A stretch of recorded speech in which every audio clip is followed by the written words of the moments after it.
¿Qué tal? Me da gusto saludarlos una vez más para concluir nuestro módulo llamado La pasión de ser empresario. Miren, hemos estado platicando anteriormente acerca de algunos tips que un buen empresario o un empresario exitoso debe de tener. Por otro lado, hemos platicado un poquito acerca de algunos aspectos administrativos tales como planear, organizar, dirigir y controlar, para que a partir de estos nosotros podamos establecer una empresa exitosa o podamos en un momento determinado emprender con éxito alguna organización que ya esté establecida o sobre todo algo que nosotros quisiéramos emprender. Entonces vamos a hablar un poquito hoy acerca de eso. ¿Qué es emprender? ¿Qué necesitaríamos hacer para emprender un negocio exitoso? ¿Qué necesitaríamos hacer para nosotros ser empresarios exitosos? ¿Cuáles son los tips? ¿Cuáles son las características? ¿Cuáles debieran de ser algunas de los elementos que tenemos que considerar si es que nosotros queremos ser unos empresarios exitosos? Acordémonos que esta maestría, su objetivo principal es eso, que seamos empresarios exitosos. Entonces, miren, vamos a hablar un poquito el día de hoy acerca de ello. Vamos a hablar acerca de cuál es el papel que la pequeña empresa juega en nuestra organización y esta pequeña empresa cómo va evolucionando hasta convertirse en un gran emporio o en una gran empresa, incluso a nivel mundial, como podría ser un McDonald's, Nike, Coca-Cola, Marlboro, etcétera, etcétera. Recordemos que todas estas empresas en su momento iniciaron como empresas muy pequeñas, como empresas incipientes que en un momento determinado había un empresario, había un líder atrás de estas empresas y este líder es el que precisamente a través de sus ideas, a través de su visión, a través de su fe y compromiso con la sociedad, tenían una determinada idea, la echaron a andar, pudieron estar insistiendo acerca de esa idea y en un momento dado creció hasta lo que conocemos como empresa hoy día. Entonces vamos a hablar un poco de eso. ¿Cuáles son esas características? ¿Qué es lo que en un momento dado ellos consideraron o qué es los pasos que siguieron para en un momento dado ser empresarios exitosos? A partir de esto entonces estudiamos ¿qué necesitamos? ¿Cuáles son las características para ser emprendedor? ¿Cuáles serían los tips o cuáles serían las características básicas que yo como emprendedor debiera de tener? Una vez que comprendamos estas características y las interioricemos para ser empresarios exitosos, entonces platicaremos también un poquito acerca de cuál es la ruta que debiéramos de seguir, unos tips básicos de ruta que pudiéramos nosotros seguir para crear productos exitosos y empresas exitosas que en un momento dado permanezcan en el mercado. Este asunto de la permanencia tiene mucho que ver con la manera en la cual nosotros introducimos nuestros productos o servicios a la sociedad. Es decir, hay ocasiones en las cuales hemos venido segmentando, hemos venido haciendo mercadotecnia de manera muy eficiente. Sin embargo, al segmentar los mercados, la competencia se vuelve más dura. Es decir, empezamos a hacer segmentación, empezamos a microsegmentar cada uno de los diferentes nichos que hay en el mercado, pero entre más segmentado esté este nicho, está muy bien porque atendemos necesidades muy específicas. Sin embargo, entre más segmentado esté, en un momento determinado hay más competencia. Entonces va a llegar un momento en el cual a tanta competencia y a tan poquitas personas que consumen, quizás no valga la pena seguir nosotros compitiendo ahí como empresa. En ese caso lo que vamos a hacer es algo diferente, mercadotecnia lateral le voy a llamar, que viene precisamente del pensamiento lateral, es decir, tratar de hacer productos innovadores, productos diferentes. Y entonces vamos a platicar un poquito acerca de esos tips, cómo hacerle para nosotros poder tener productos exitosos, que sean innovadores, que atiendan las necesidades de los mercados y sobre todo que nos alejemos de los competidores de manera tal que nosotros creemos en un momento determinado la pauta a seguir dentro del sector industrial en el cual estamos compitiendo. Entonces vamos a hablar un poquito acerca de esos 4 grandes rubros o esas 4 grandes etapas, sin olvidar lo que sería el trabajo en equipo. Acordémonos que ya hemos venido platicando en las demás sesiones acerca de la importancia que tiene que nosotros como líderes, como empresarios, juntemos a un equipo de trabajo con capacidades diversas y a mayor número de capacidades, más consistente y mejor será el producto o servicio que nosotros lancemos al mercado, porque en un momento determinado diferentes personas con diferentes perspectivas le van agregando diferente valor al producto que nosotros estamos haciendo. Entonces vamos a platicar un poquito acerca de ello. Para contextualizar, como lo pueden ver ahora en su lámina, miren cuál sería el papel que juega la pequeña empresa, por lo menos aquí en nuestra sociedad latinoamericana. Miren, este papel que juega la pequeña empresa es de trascendental importancia. Si le damos una pensada, cada que nosotros vamos a cortarnos el pelo, cada ocasión que nosotros asistimos, por ejemplo, al dentista, que asistimos al contador que nos lleva la contabilidad de nuestra empresa o nuestra contabilidad personal, todas estas son pequeñas empresas, de manera manera tal que en un momento dado, tarde o temprano, todos formamos parte de la economía de la pequeña empresa. En México, de hecho, estadísticas del INEGI o de la Secretaría de Economía nos reportan que aproximadamente entre el 90 y el 95% de nuestra economía es economía de pequeña empresa, es decir, la mayoría de las personas que trabajamos en una pequeña empresa, ya sea nuestro negocio o ya sea el negocio de una tercera persona. Sin embargo, por pequeña empresa vamos a entender un negocio que no tiene más allá de 300 o 350 personas y cuyas ventas no son tan altas o tan radicales como serían las ventas de un conglomerado a nivel mundial. Entonces, a eso me quiero referir, a ese tipo de empresas que nosotros vamos en un momento dado a iniciar a partir de todos los elementos que vamos retomando para con esta maestría. Entonces, miren, algunos datos. Estos datos son precisamente para México y los obtuve de INEGI, precisamente, el Instituto de Geografía e Informática.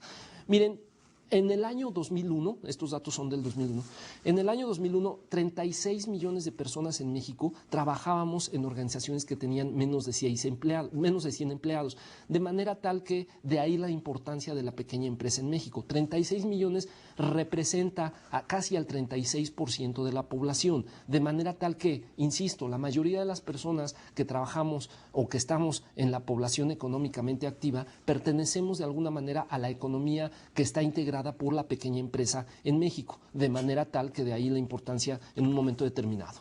Miren, para datos del 2002, 53% de los empleados correspondía a personas que trabajan en organizaciones con menos de 500 empleados. Volvemos a lo mismo, es decir, se eleva el porcentaje en un momento determinado, en otro año, en 2 años después de la primera fecha que establecimos como estudio. Sin embargo, sigue siendo más de la mitad de la población los que trabajamos en una pequeña empresa. Entonces, vuelvo a insistir la importancia que tiene esta pequeña empresa. Y entonces, ¿a qué se debe esto? En muchas ocasiones, dada la estructura económica en la cual estamos entrando en nuestro país, aquí en México, en muchas ocasiones se necesita que demos un giro hacia el autoempleo. Al autoempleo me refiero a, en muchas ocasiones, paso mucho tiempo trabajando en organizaciones para las cuales yo no encuentro un sentido de pertenencia o no encuentro sentido con las actividades que estoy realizando. Entonces, se está dando un fuerte cambio hacia el autoempleo. Las personas estamos buscando trascender, estamos buscando ser nosotros propietarios de nuestro trabajo de manera tal que podamos desplegar de una manera más efectiva y eficiente nuestras actividades hacia agregar valor. De ahí la importancia entonces de la pequeña empresa. Nosotros como líderes, como empresarios, como apasionados del éxito, lo que necesitamos entonces es crear nuestra propia empresa o que la empresa en la cual hoy día estamos trabajando, proyectarla hacia niveles de mayor excelencia. Entonces, es lo que vamos a ir estudiando. Miren, hay que recordar que en todo momento la pequeña empresa o las grandes empresas que hoy día tenemos iniciaron en su momento, como les decía hace un rato, como una empresa muy pequeña, como una empresa muy incipiente. Y aquí, como lo pueden ver en su pantalla, hay diferentes ejemplos.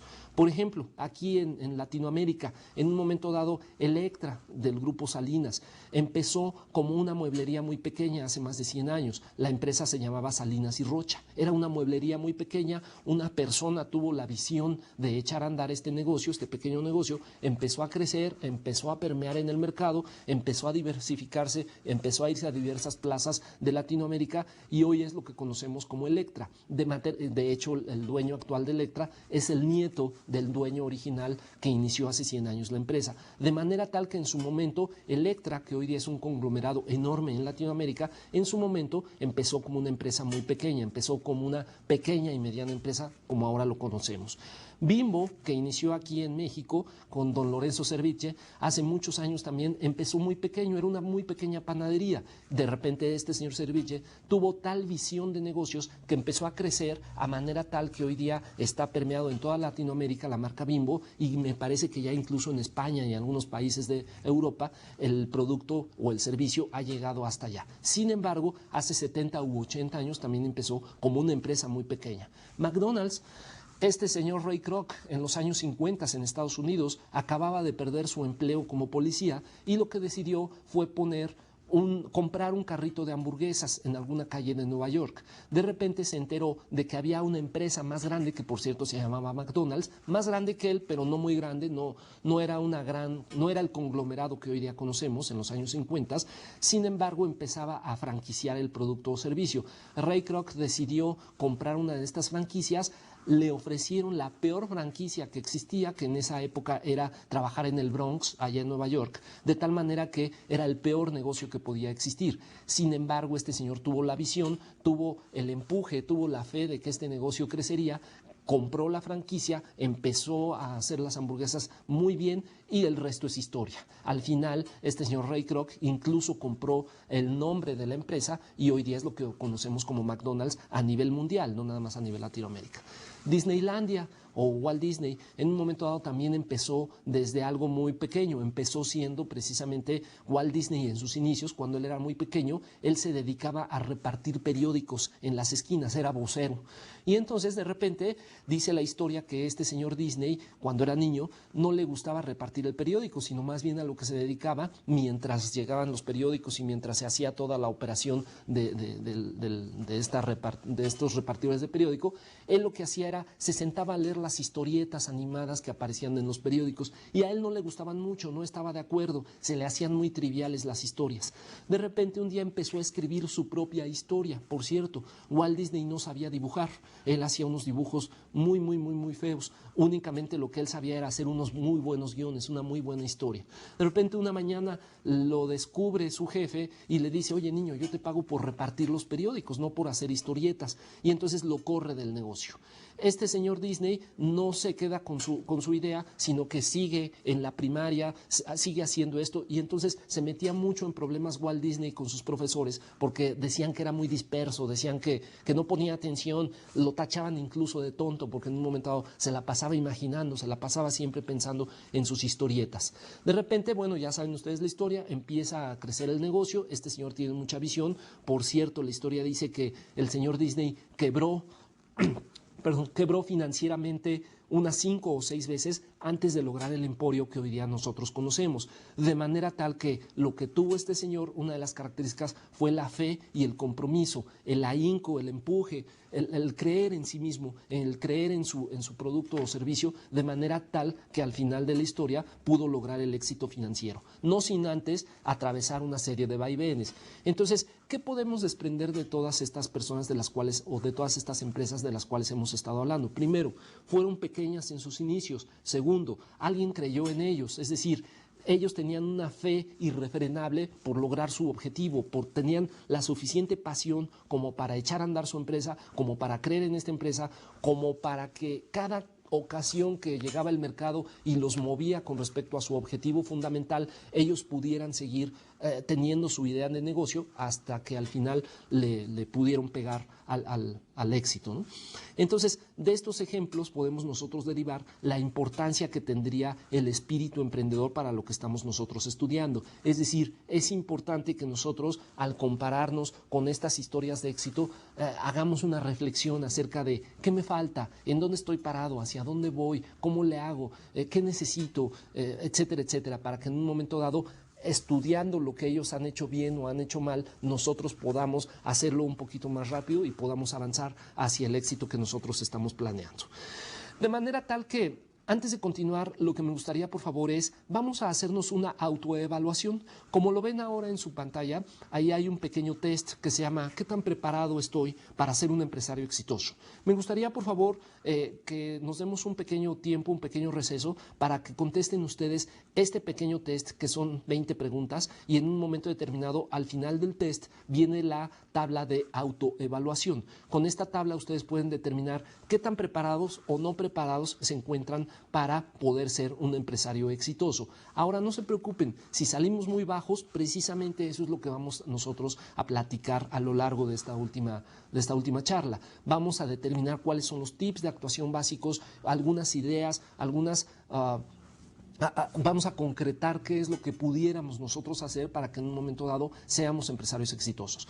Si por lo contrario salen altos, pues los felicito. Lo que quiere decir es que ya están en un momento dado siendo empresarios exitosos, ya nada más es cosa de darle el pequeño toque final o el pequeño rumbo a su organización para que siga siendo tan exitosa. Entonces vamos a darnos este tiempo, los espero en un momento para determinar qué tan exitosos o qué tan ávidos o qué tan dispuestos hoy día están a ser empresarios exitosos.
Bien, ¿cómo les fue? Miren, en un momento determinado, ven ahora ustedes en su pantalla lo que sería la tabulación de las respuestas que hemos nosotros platicado.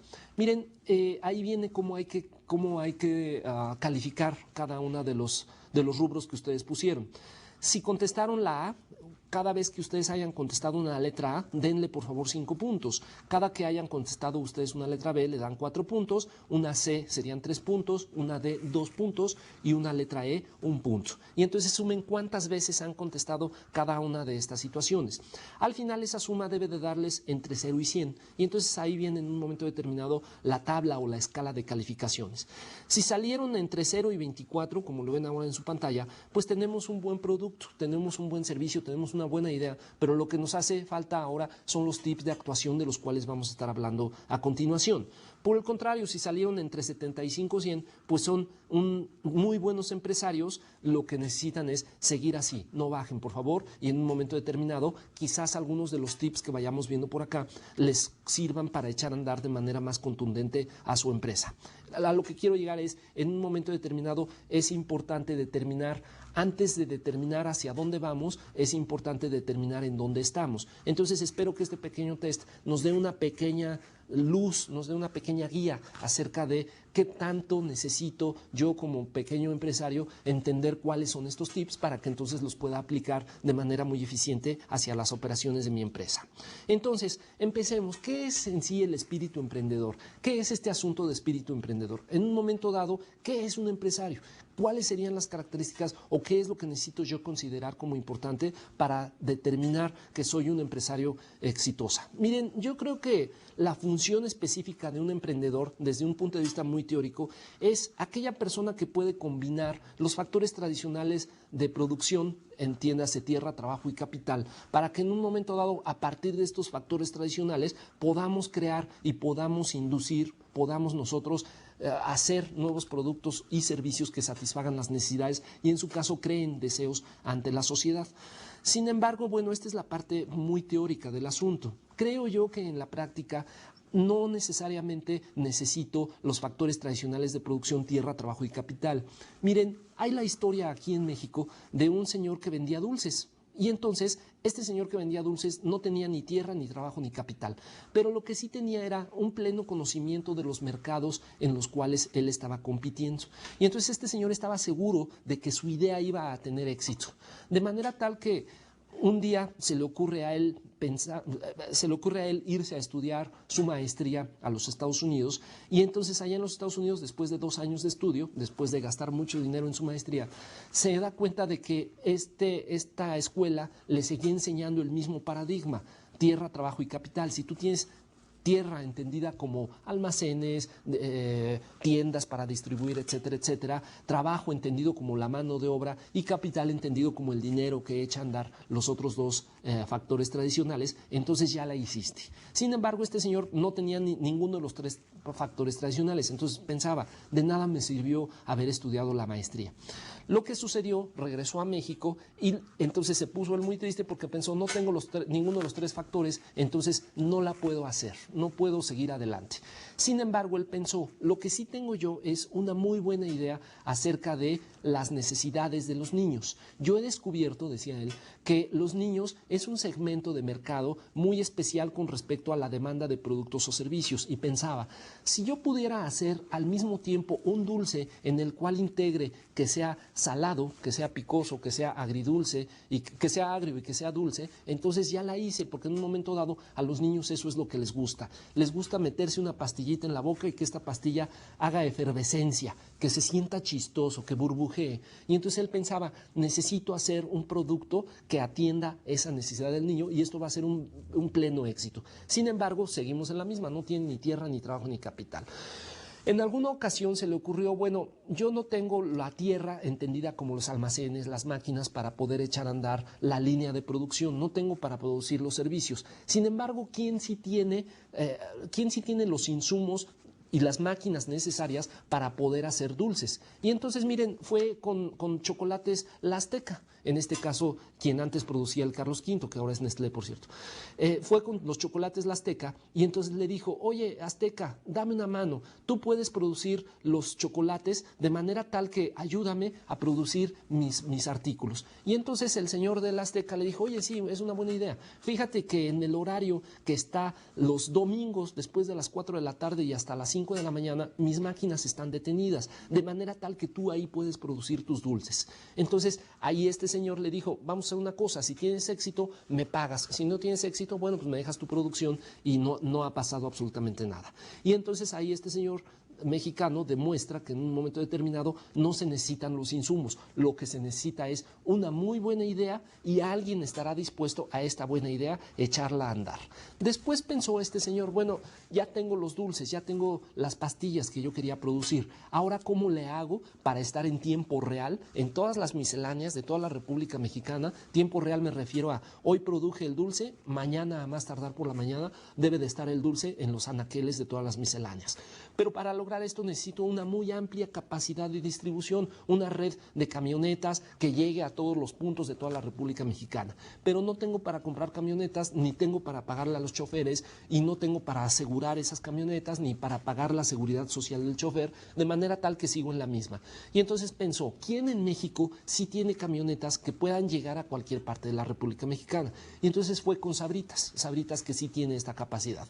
Y entonces, oye, Sabritas, dame una mano, aquí están mis productos, estos productos necesito distribuirlos, llévate una pequeña cajita ahí en tu camioneta, cuando se baje el vendedor, además de ofrecer las papas, que ofrezca en un momento dado mis productos, y entonces ganas tú y gano yo y todos contentos. De manera tal que Sabritas puso la red de distribución y entonces este señor no necesita comprar la red de distribución. Al final del día fue al banco, le mostró esta idea de negocio, este plan de negocio, y el banco le dijo, oye, esa es una buena idea, aquí está el dinero, y al final del día este señor produce los dulces Sonrix que todos conocemos. Todos hemos consumido en México un dulce Sonrix. Entonces el señor Sonrix nos ha demostrado que ni tierra, ni trabajo, ni capital son los factores esenciales para echar a andar un negocio. Él nos ha demostrado que en realidad lo que se necesita es una muy buena idea de negocio, mucha fe en el negocio, mucho espíritu emprendedor y en un momento dado esta idea que se cristalice, y alguien que nos pueda echar la mano para cristalizar esta idea puede ayudarnos precisamente a que esto crezca dentro del mercado. Entonces, aquí hay algunos otros ejemplos, como lo ven ahora en su lámina.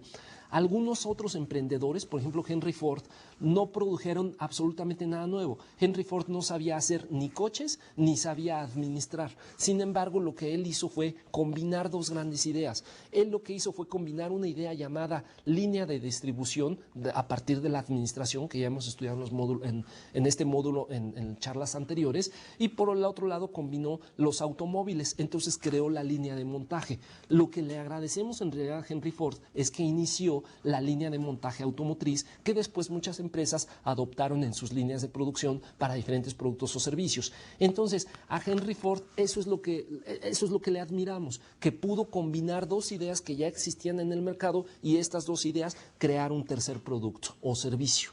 Por ejemplo, Akio Morita de Sony, en su momento lo que hizo fue combinar dos diferentes ideas o tres diferentes ideas para crear el Walkman. ¿Qué estaba sucediendo en los años 70 cuando en un momento determinado ¿qué sucedía a nivel social? Por un lado empezaba la cultura del aeróbic, por otro lado empezaba la música disco y por el otro lado empezábamos nosotros como sociedad a ser más individualistas, a querer tener nuestro propio mundo aislados de todos los demás. Entonces aquí Morita lo que hizo fue conjuntar estas tres grandes ideas y creó el Walkman. Y hoy día hay algo así como 700 diferentes modelos de Walkman. Hay para todas las diferentes necesidades que nosotros nos podamos imaginar. De manera tal que en su momento este fue un super éxito de negocio. ¿Por qué? Porque él lo que fue haciendo es visualizar diferentes entornos para que en un momento determinado pudiéramos o se pudiera crear un producto o servicio diferente.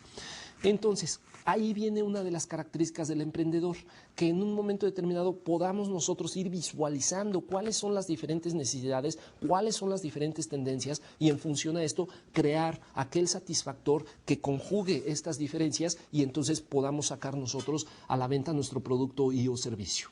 Pero para esto necesitamos, como les decía al principio de la charla, algo que le voy a llamar pensamiento lateral. Necesitamos ahora pensar de manera diferente, pensar en un momento determinado en diferentes alternativas que tenemos con respecto a los productos o servicios y en función a esto crear nosotros el servicio o producto que vamos a ofrecer al mercado.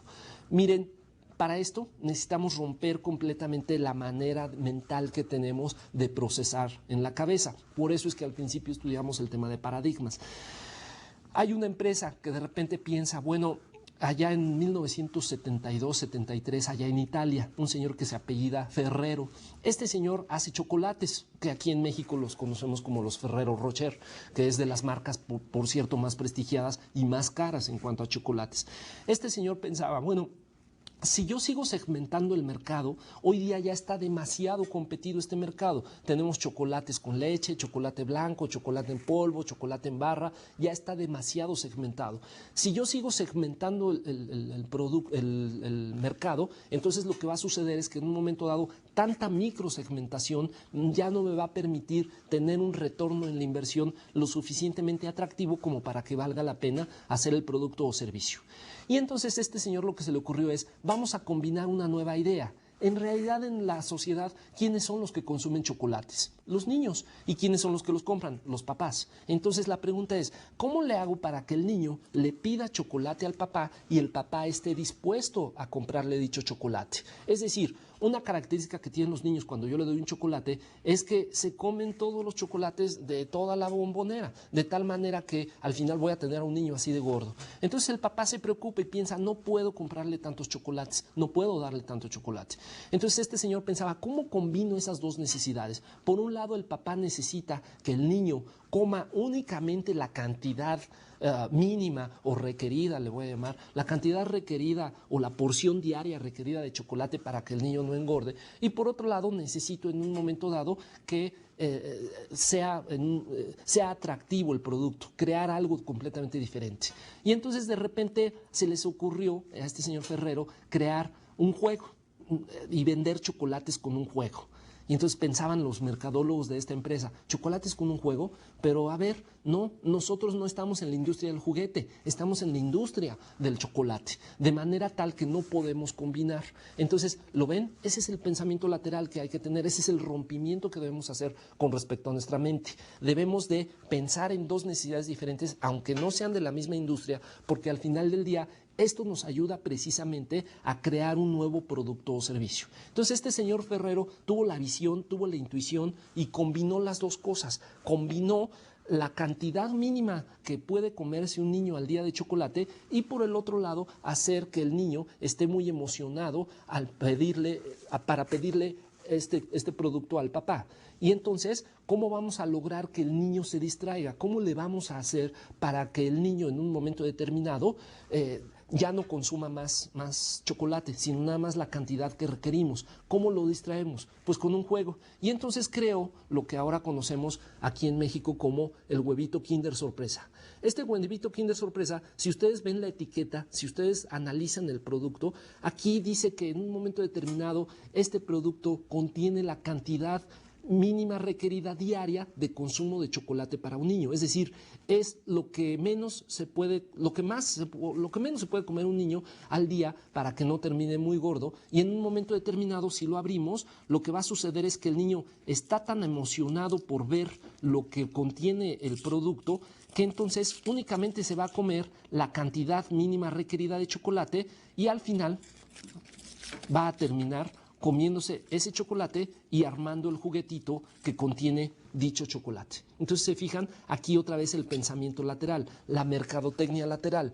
Creamos, o este señor creó, un producto que son de dos industrias diferentes. Por un lado los juguetes, por el otro lado los chocolates, y entonces creó una nueva tendencia. Por cierto, desde el 75 Ferrero es líder en el mercado, por lo menos en este producto Kinder Sorpresa.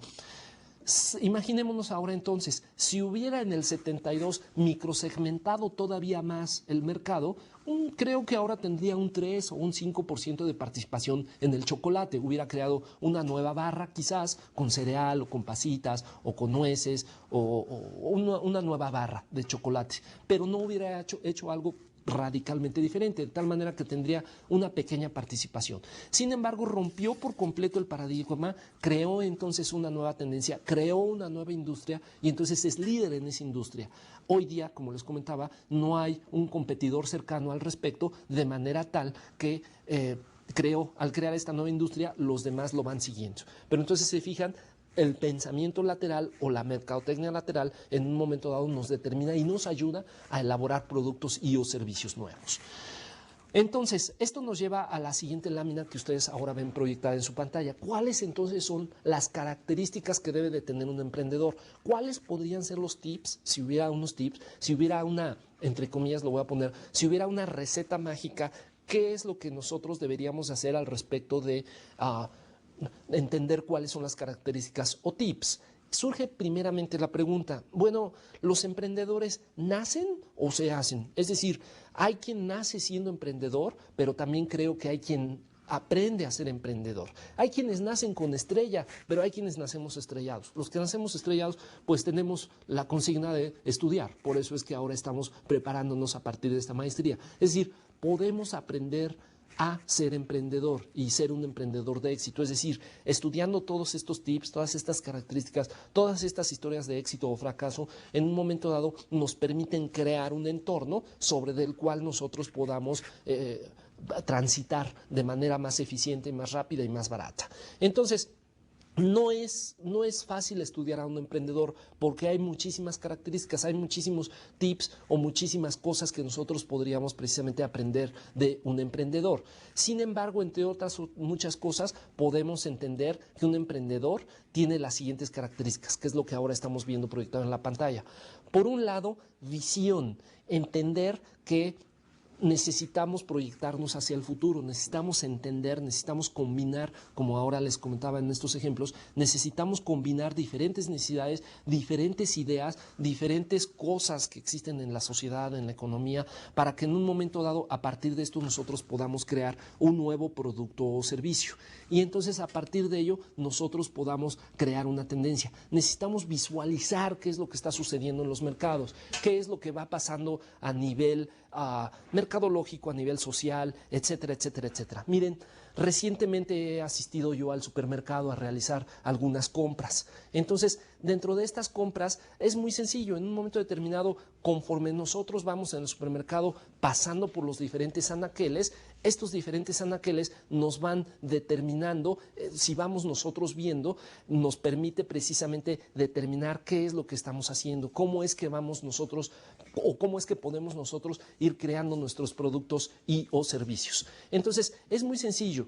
Lo único que necesitamos ver es cuáles son las tendencias, cuáles son las necesidades, qué es lo que va pasando a nivel social. Y necesitamos hacernos algunas preguntas muy simples como, ¿qué pasaría si? ¿Qué pasaría si hago los productos o servicios diferentes? ¿Qué pasaría si creo nuevas tendencias? ¿Qué pasaría si combino algunos de estos productos? Y a partir de ahí nosotros podemos establecer ser más efectivos como organización. No tenemos que ser, no es necesario que creemos nosotros algo muy sofisticado como una televisión o como un teléfono celular o como una computadora. No, simplemente con ver cuáles son las necesidades que hoy día están insatisfechas en el mercado, a partir de ahí pudiéramos nosotros crear nuevos satisfactores, pudiéramos nosotros combinar nuevas ideas que nos permitan ser más eficientes. Miren, de repente en los supermercados, les comentaba, fui yo al supermercado. Inicialmente en los supermercados las señoras caminaban con su canastilla, iban con una canastilla parecida a esta e iban caminando por el súper, iban aventando al carrito todas las cosas, todos sus productos y todos los productos que iban comprando. Llega un momento en el cual la señora se cansa de cargar la canastilla. Entonces se preguntaron en el súper, ¿cómo le podemos nosotros hacer para que la señora se lleve más en una sola ocasión que venga aquí con nosotros al supermercado? ¿Cómo le hacemos para que se lleve más? Y entonces se les ocurrió ponerle llantas. Es algo muy simple, pero al ponerle llantas al carrito, el carrito lo pueden expandir, lo pueden hacer más grande, la señora no se cansa y por lo tanto se lleva más productos o servicios. Tiene sentido, ¿no? Parece muy simple. Sin embargo, a principios de los supermercados a nadie se le había ocurrido hasta que a alguien precisamente se le ocurrió ponerle las llantas. Miren, de repente la marca de Catsup Heinz, generalmente nos quejamos mucho o los clientes se quejan mucho, recibía esta marca Heinz muchas quejas con respecto a su catsup y entonces lo que se decía era que la catsup es muy espesa y entonces si lo ven, aquí miren qué espesa es, casi no baja. Como casi no baja, entonces los clientes se quejaban mucho. Oye, tengo que hacerle mucho así al producto para que entonces salga. Y al hacerle así, puede ser que me bata la camisa, la corbata, los pantalones, y entonces es un problema hacerle así. De manera tal que Catsup Heinz lo que hizo fue decir, bueno, vamos a aprovechar que el cliente ahorita se queja mucho de eso. Y entonces esa queja la vamos a convertir en un beneficio para el producto. De manera tal que Heinz ahora piensa, bueno, si la catsup es demasiado espesa, entonces es buena. Si no es muy espesa, entonces no es catsup. Y entonces véanlo, la próxima vez que ustedes asistan a comer hamburguesas o asistan a comer un hot dog, se van a dar cuenta de que la mayoría de las ocasiones la catsup es demasiado aguada. Y entonces no sabe igual esta marca que aquella catsup aguada. Entonces eso es lo que Heinz promociona. Mi catsup es espesa porque es la original. Entonces está haciendo ahí en un momento determinado, haciendo ruido con respecto a lo que el mismo consumidor en su momento consideraba como malo o consideraba como un atributo que no servía de mucho. Ahora, ¿qué es lo que hacemos los clientes? Cuando sabemos que la catsup de esta marca es la mejor quizás, entonces la seguimos consumiendo, sin embargo, a manera de paliativo en nuestra casa, lo que hacemos es la noche anterior o unos minutos antes de consumirla, la ponemos al revés. Y una vez que la ponemos al revés, esperamos a que la catsup vaya cayendo. Entonces, alguien ve esa situación, alguien en otra empresa se da cuenta de esa situación y entonces al darse cuenta lo que hace es crear el producto ya con la tapadera hacia abajo. De manera tal que en todo momento el cliente lo puede poner hacia abajo y en todo momento el producto cae de manera tal que ya nada más tiene que apachurrar dicho producto. ¿Lo ven? No necesitamos hacer gran mercadotecnia, no hicimos un producto muy sofisticado. El mismo producto que ya tenemos, simplemente le damos un poquito de pensamiento lateral, lo echamos a andar y entonces hacemos que las ventas se incrementen. Miren, por ejemplo, cómo surgieron las barritas de cereal. Inicialmente también tuvieron que utilizar pensamiento lateral, tuvieron que hacer mercadotecnia lateral. ¿Cómo le hacemos, pensaban los productores de barritas de cereal, cómo le hacemos para que en un momento determinado la gente siga consumiendo cereal? La gente ya no quiere llegar a su oficina y llevarse una bolsita y adentro el cereal y luego tener que comerse con las manos ese cereal, se ve eso muy mal. Entonces, ¿cómo le hacemos para poder crear un cereal que en un momento determinado la gente se lo pueda comer de manera más práctica y menos sucia? Y entonces lo que pensaron lateralmente, acordémonos, si estamos en el mercado de los cereales, no se nos ocurre que alguien lleve un cereal para comer, se nos puede ocurrir que se lo lleve en la bolsa, pero alguien pensó de manera lateral y dijo, bueno, ¿qué sí se come el cliente de manera muy fácil y de manera muy versátil? Ah, pues lo que se come de manera muy versátil es precisamente los chocolates, ¿no? Entonces, el chocolate, la característica que tiene es que uno lo abre y se lo puede comer. Entonces, tenemos que hacer algo para que nuestro producto, que es el cereal, en un momento determinado lo podamos unir, lo podamos pegar con caramelo. Y entonces lo pegaron con caramelo y de ahí surgió la barrita. Y la barrita al principio, ahorita nos es muy común porque vamos al supermercado y encontramos cualquier barrita de cualquier marca y de cualquier ingrediente, ¿no? Sin embargo, en sus inicios fue todo un hit de mercadotecnia. Fue la empresa que logró primero sacar este producto, fue la empresa que se posicionó más rápido en la mente del cliente.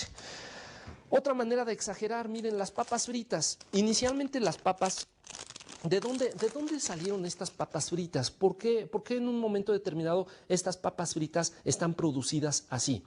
Era un cocinero que estaba muy fastidiado porque sus clientes se quejaban y se quejaban y se quejaban de que en un momento determinado las papas que él producía o hacía en el restaurante eran demasiado gruesas. Entonces piensa, ahora para que se les quite a mis clientes voy a hacer las papas sumamente delgadas. Y miren el resultado. El resultado es uno de los éxitos comerciales de los años 50 hacia acá más grandes que ha habido. Entonces, si se fijan, todo es cuestión, a lo que quiero llegar es que todo es cuestión de ir observando el mercado, de ir observando cuáles son las necesidades, cómo estamos haciendo las cosas, qué nos falta por hacer, cuáles son las necesidades insatisfechas, cuáles son los deseos que el cliente tiene y entonces combinar diferentes ideas para entonces poder crear negocios exitosos. Acordándonos sobre todo que si sigo microsegmentando el mercado, eso está muy bien. Sin embargo, va a llegar un momento en el cual tanta microsegmentación ya no me va a permitir obtener márgenes de rentabilidad que sean lo suficientemente atractivos como para poder seguir compitiendo. De manera tal que entonces debo de hacer otra cosa. En lugar de microsegmentar, ¿por qué no crear una nueva tendencia? ¿Por qué no crear un nuevo mercado, una nueva necesidad, un nuevo deseo en el cliente? Entonces, esa es una de las ideas, ¿no? Tener visión como empresario, determinar que en un momento determinado debemos de estar pensando hacia el futuro. ¿Cuál es el futuro que puede tener este negocio? ¿Cómo puedo encajarlo dentro de las necesidades del cliente? Etcétera, etcétera. La mercadotecnia en este sentido es una batalla de percepciones, no de productos. No se trata de tener muchos productos en el mercado, se trata de ser el primero en la mente del consumidor. Es decir, no se trata de que mi producto sea el mejor o el más barato o el más eficiente o el que tiene mayor calidad. Creo yo que de lo que se trata es de que el cliente perciba que este es el mejor producto que puede tener o que puede haber.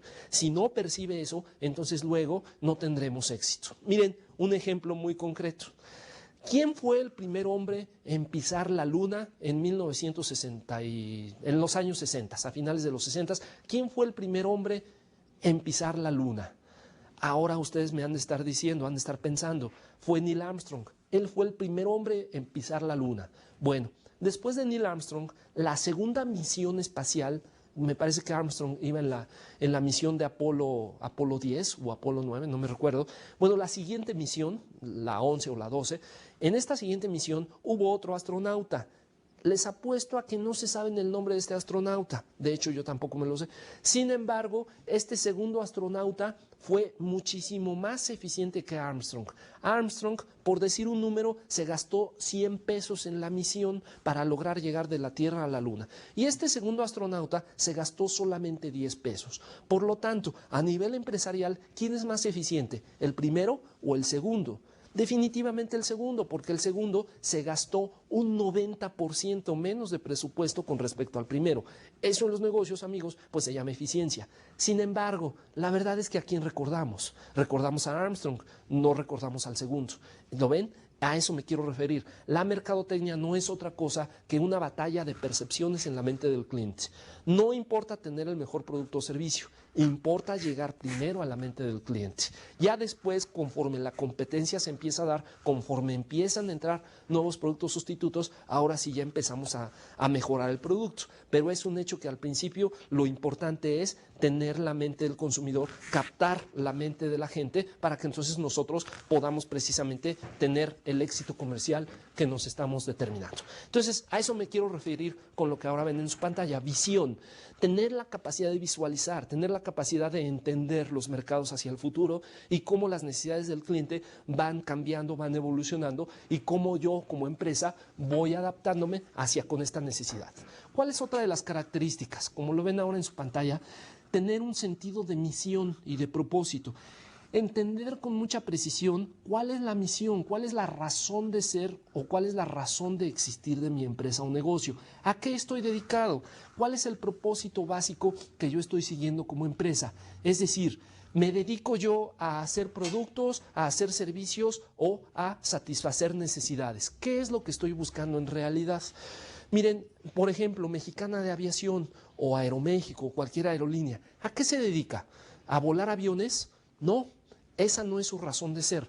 Esas son las metas y son los objetivos. Sin embargo, su razón básica de ser, estos negocios existen por el propósito básico de ayudar a que los clientes o las personas o los productos o las cosas que transportan lleguen más rápido de un lugar a otro. Luego, entonces, el negocio de la aviación está en ayudar que los clientes lleguen más rápido de un lugar a otro, no en volar aviones.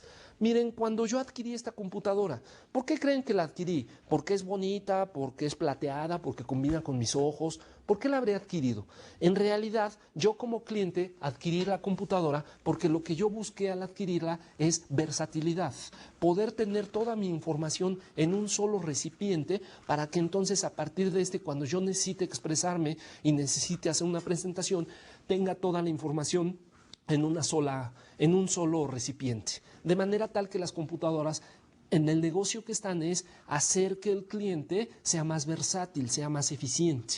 En un banco, una cuenta maestra o una cuenta Gold, ¿por qué el cliente compraría o adquiriría una cuenta maestra? Pues porque lo que le interesa es tener cierto estatus, distinguirse de los demás, que cuando firme en un establecimiento sea reconocido, etcétera, etcétera. De manera tal que el banco, para con esos servicios, no está en el negocio de ofrecer ese producto, sino en el negocio de hacer que el cliente se sienta muy bien. Cuando compro un seguro para mi automóvil, ¿por qué compro el seguro? ¿Porque me gusta traer la guantera llena de papeles? No, lo compro porque lo que espero es tener la expectativa de que si tengo un accidente, mi coche o mi casa o lo que haya yo asegurado no se pierde en su totalidad. Entonces, en realidad los seguros lo que venden son expectativas, la expectativa de que yo no perderé toda mi inversión y o todo mi patrimonio. Entonces, a eso me quiero referir con sentido de misión o propósito. Entender cuál es la misión, cuál es la necesidad genérica que mi producto o servicio satisface en el momento en el cual yo estoy compitiendo en los mercados. Otra idea, como lo ven ahora en su pantalla, es yo como líder, yo como empresario, continuamente debo de estar analizando los fenómenos que se van presentando en la sociedad. Es decir, continuamente tengo que estar visualizando qué es lo que va sucediendo, cómo se van moviendo los mercados a nivel social, a nivel legal, a nivel económico, etcétera, etcétera. Miren, aquí en México, ayer precisamente la Bolsa de Valores cayó muy radicalmente sus índices, de manera tal que ese es un movimiento económico.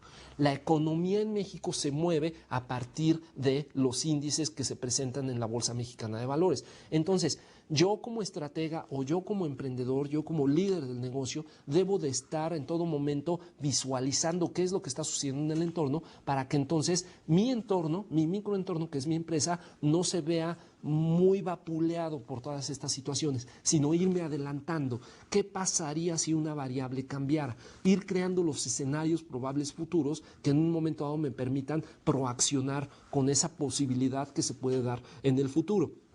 Para esto, algunas herramientas son las que ya hemos venido revisando a lo largo de este módulo. Por ejemplo, el análisis FODA. El FODA que me permite en un momento determinado saber con precisión en dónde estoy parado hoy día, en dónde quisiera estar en el futuro y cómo le voy a hacer para ir desde ese presente hacia el futuro. O las matrices que platicamos, la BCG, que me permite saber con precisión cuáles son mis productos, cuál es la distribución, el portafolio de negocios que yo tengo, cuáles productos me están siendo rentables, cuáles no tanto, cuáles debiera yo de sacar de la cartera de negocios, etcétera, etcétera. A lo que quiero llegar es importante entonces que en todo momento estemos analizando qué está sucediendo para que entonces podamos proaccionar con el entorno y o con el mercado. Otra idea básica, como está ahora en su pantalla, es que con mucha precisión debo de definir cuáles son los mercados que estoy atendiendo.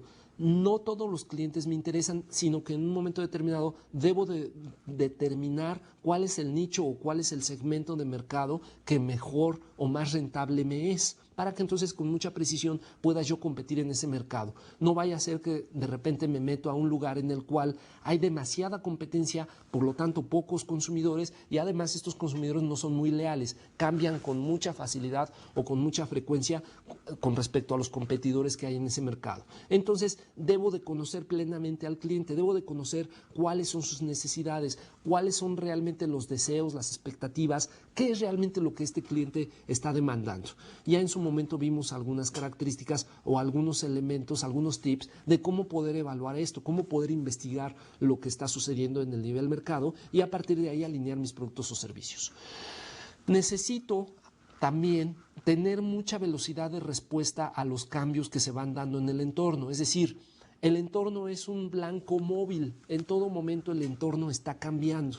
El cliente es un blanco que tengo yo que, así como cuando un cazador con su arco y con su flecha le va a pegar a un animal, él debe de calcular que el animal que ahora está ahí parado va a correr hacia acá. Entonces su flecha debe de alcanzar al animal en ese momento. Miren, recientemente fue el Super Bowl allá en los Estados Unidos y entonces era muy curioso, de repente alguno de los dos equipos, el quarterback de uno de los equipos lanzaba el balón y entonces el jugador, el receptor que iba a cachar el balón, o llegaba muy adelantado y el balón se quedaba atrás, o llegaba muy atrasado y el balón lo rebasaba. De tal manera que el quarterback debe de calcular en qué momento el jugador va a estar aquí para que entonces el balón en ese momento también llegue y entonces se pueda concretar la jugada. Es exactamente lo mismo que tenemos nosotros que hacer como emprendedor, como estratega dentro de las empresas. Tenemos que calcular, tenemos que determinar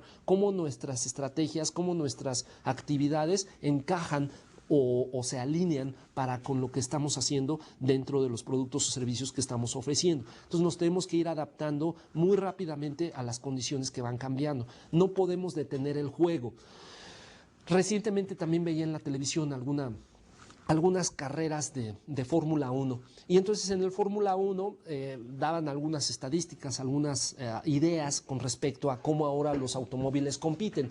Y entonces decían los especialistas que narraban la carrera, decían que ahora las carreras básicamente se ganan en los pits. De repente están los automóviles dando las vueltas al circuito, llega un momento en que alguno de los automovilistas, de los conductores, decide por estrategia meterse a los pits a cambiar las llantas, a poner combustible, etcétera, etcétera. Entra este conductor y por estrategia el que viene en segundo y o en tercer lugar también aprovechan, entran a los pits y entonces el trabajo de la gente de los pits es determinante para que en un momento dado el segundo lugar pueda rebasar al primero, estando el primero ahí detenido en los pits y el otro lo rebasa. Entonces están en algo así como en los 10 segundos, cambiar las 4 llantas, ponerle combustible, darle agua al piloto y limpiarle la visera al casco. 10 segundos, es muy rápido. Entonces, en las organizaciones habría que hacer una analogía.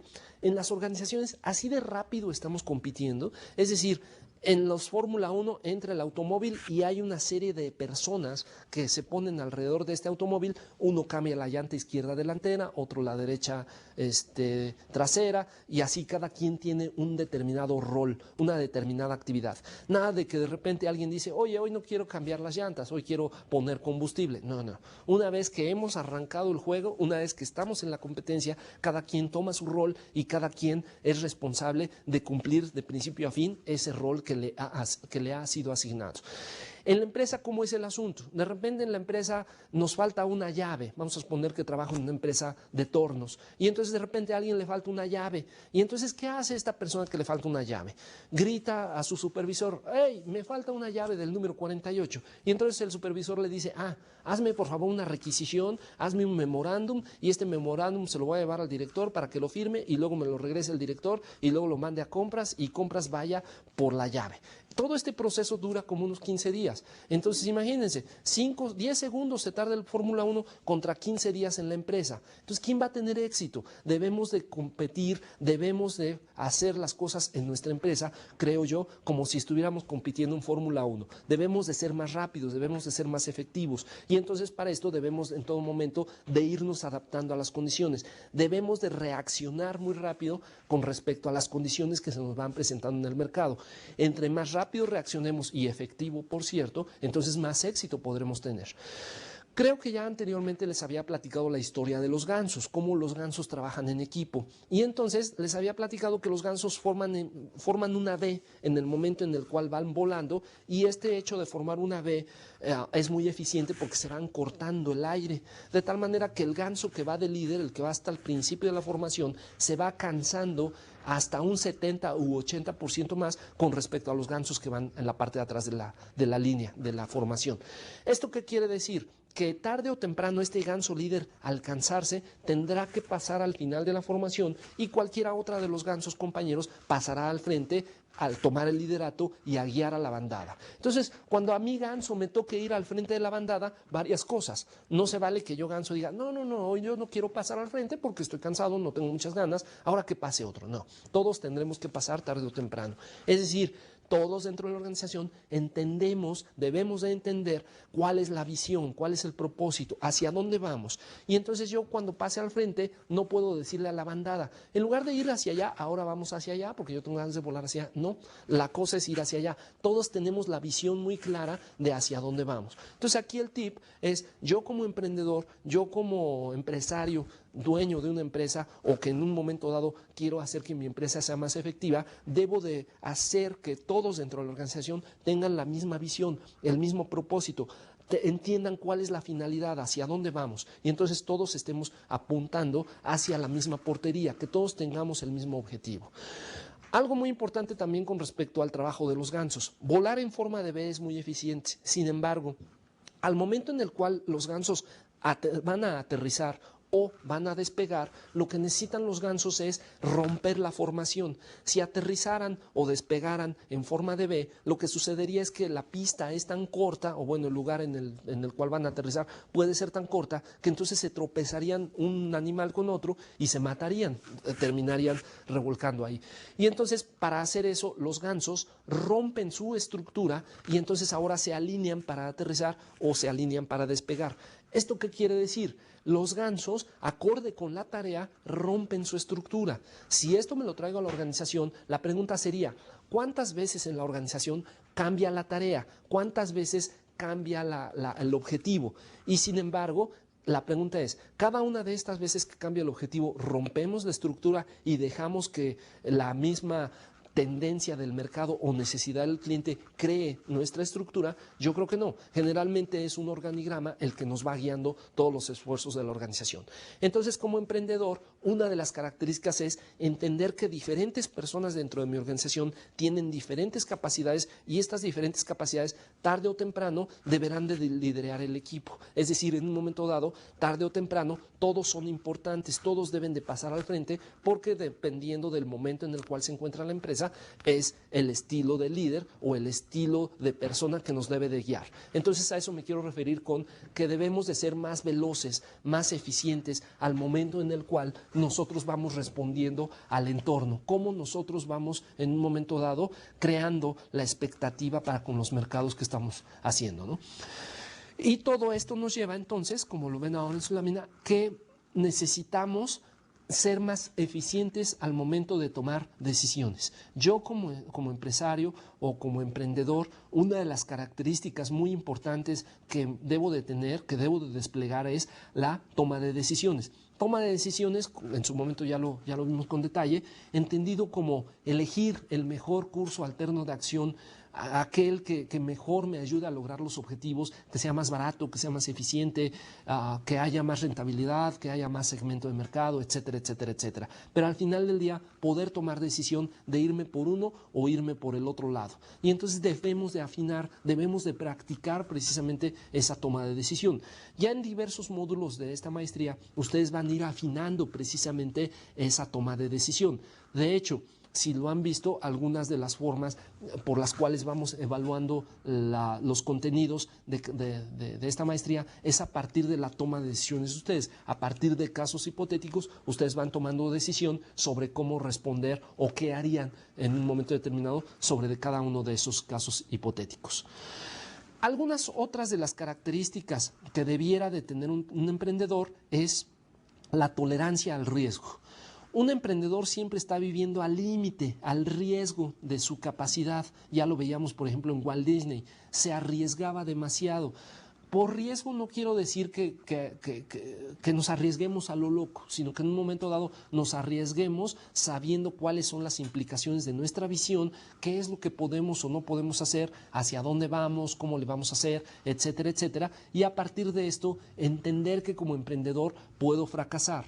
El fracaso no es más que una manera diferente de lograr los objetivos. Si tenemos la suficiente capacidad de entender y de aprender de ese fracaso, entonces no es más que una manera que nos va acercando hacia el objetivo final. Pero al final del día, a lo que quiero llegar es que yo como emprendedor, yo como líder, siempre estoy viviendo al límite del riesgo. El que no arriesga, de hecho, no avanza, no gana. Otra idea básica sería la tolerancia a la ambigüedad. Por definición, el futuro aún no está creado, el futuro aún no existe. De hecho, miren, si alguien de nosotros aquí pudiera leer el futuro, pues yo les diría que no estudiáramos una maestría, les diría que nos fuéramos al hipódromo y le apostáramos al caballo ganador, pues ya sabemos quién va a ganar. Pero como nadie adivinamos el futuro, como nadie sabemos cuál caballo va a ganar, entonces lo que sí podemos hacer es crear con un amplio margen de certeza cuál es el futuro que nosotros desearíamos para nuestra organización. Ahora este futuro es muy ambiguo, las condiciones cambian radicalmente de un momento a otro. Entonces esa ambigüedad es la que creo yo que nosotros como empresario, como líder exitoso, debemos de entender. Nadie puede asegurar el futuro, lo podemos crear con un amplio margen. Sin embargo, nada garantiza el éxito, tanto como tener una fe y un objetivo inquebrantable de llegar o de querer llegar hacia el objetivo que nos hemos estado planteando. En un momento regresamos a platicar los demás elementos que debiéramos de tener como característica de líder o empresario exitoso.